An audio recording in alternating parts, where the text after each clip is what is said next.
This is the 18th article of the Augsburg Confession, and it is of free will.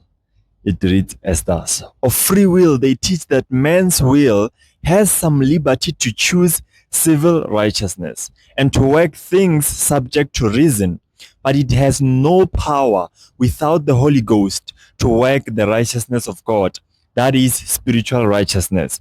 Since the natural man receiveth not the things of the Spirit of God, 1 Corinthians 2:14, but this righteousness is wrought in the heart when the Holy Ghost is received through the word. These things are said in as many words by Augustine in his Hypognosticon, Book 3. He says, we grant that all men have a free will, free inasmuch as it has the judgment of reason, not that it is thereby capable without God either to begin or at least to complete aught in things pertaining to God, but only in works of this life, whether good or evil.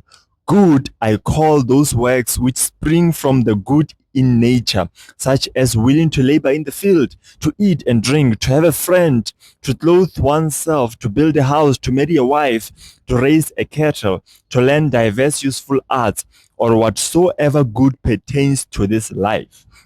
For all these things are not without dependence on the providence of God. Yeah, of him and through him they are and have their being.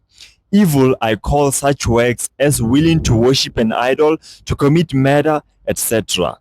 They condemn the Pelagians and others who teach that without the Holy Ghost, by the power of nature alone, we are able to love God above all things. Also to do the commandments of God as touching the substance of the act. For although nature is able in a manner to do the outward work, for it is able to keep the hands from theft and murder, yet it cannot produce the inward motions such as the fear of God, trust in God, chastity, patience, etc. That is the 18th article of the Augsburg Confession, and it is of free will. Let me know what you think about it. Do you agree or do you disagree? I agree.